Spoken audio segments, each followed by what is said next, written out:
I'm just now learning about investing and talking about money. For me, when I was raised, like my parents didn't tell me anything about investing. Like you didn't, I don't really, I have to learn myself about investing, which is why I'm glad I'm a part of the Fool because I'm able to learn and grow. And talking about money in the Black community is very important, especially right now during the pandemic. So I'm gonna be transparent with you. Like I'm still new. I'm new to investing, and honestly and truly, I personally don't even think I can afford to invest right now because I'm working on my personal finances and all of that. So let's talk about, what are some budgeting practices you think can help with when it comes to money? Yeah. So ironically, outside of budgeting, one thing I actually always tell people is make more money.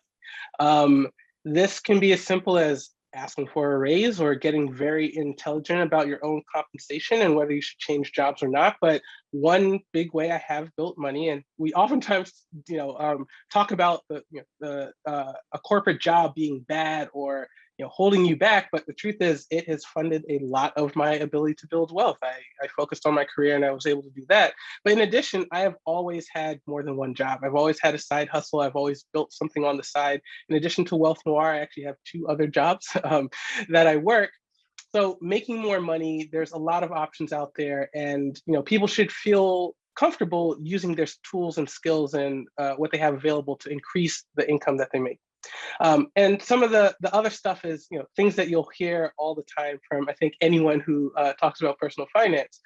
Spend less than you make, save and increase your savings rate. So even one thing I would say to you is, you feel as if I can't afford to save, but even if you were to start at $1 per month, something very, very small, the point is you participating in investing will increase your knowledge. It will increase the amount of attention that you pay in there. And when you are comfortable to put more money in, you won't be trying to figure out what do I do with this $10,000. You'll be like, oh, great, I've been working with $1 per month, and then $10 per month, whatever it may be. So participate in the markets, start investing, and increase. And I always tell people either start with what you know or just start with something really boring. Invest in the entire U.S. stock market with one ticker symbol, and there are great sources like the Fool, which really help.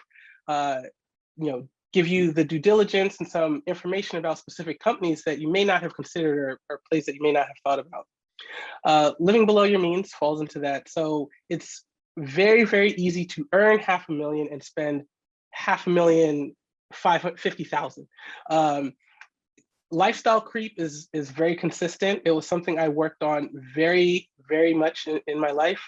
Between 2012 and 2015, so when I had graduated grad school to when I was working at Facebook, my income had quadrupled over that course of the year, along with my wife's. But we still lived on approximately the same budget at the beginning. So what I found was I had all this extra income coming in and that I could deploy to capital and put into other places.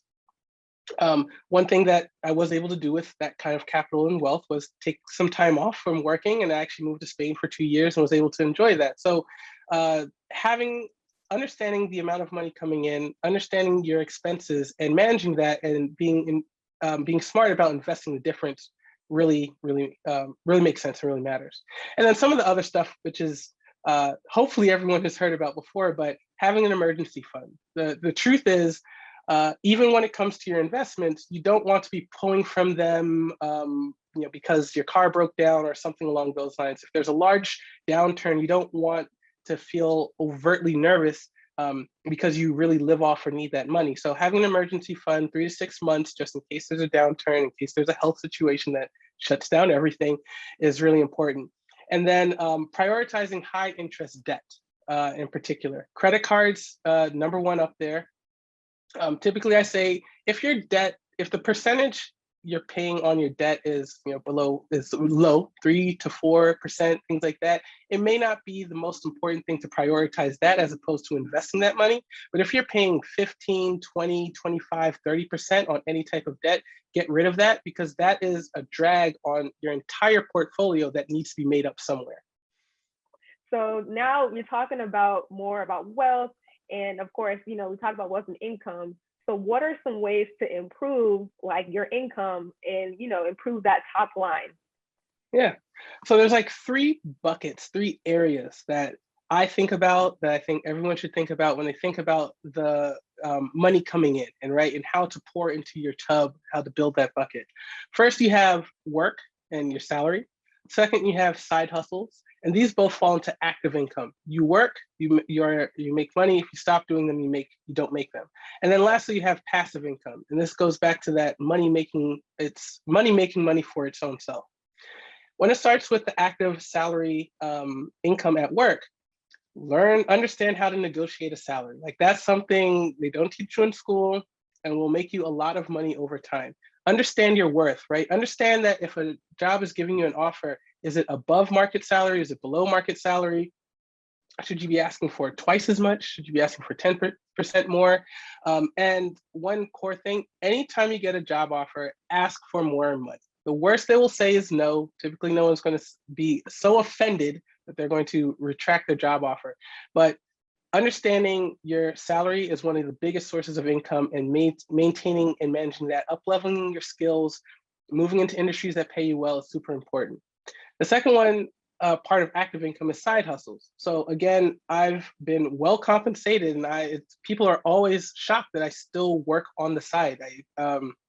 I consult, I actually do some interview coaching, and I do things on the side outside because I like the idea of one having multiple streams of income that I can turn one up when the other one goes down. And then secondly, it again adds more money to that pool. It allows me to build my wealth quicker. And in today's world with the gig economy, it is easier than ever to write on the side, to drive Uber. If you want to sit pets, there are sites you can go and sit pets. It's very easy to add on some additional income. And it can oftentimes be hugely transformational because oftentimes we view this as extra income. And then lastly is passive income. So for me, that's been real estate investing into rental properties. I get rent checks that come in every single month. I don't actively work for that. I've had to work to buy the property and get someone in there. I had to find my property manager. In addition, my stocks investments, they grow over time. Like I open the account, I'm like, oh, there's more money in it today than there was 3 months ago or a year ago. And I have a long-term outlook. But focusing on passive income, thinking about ways that you can have your money work for you, will reduce your need to actively work for money. And again, it will help really help accelerate that growth and wealth and net worth.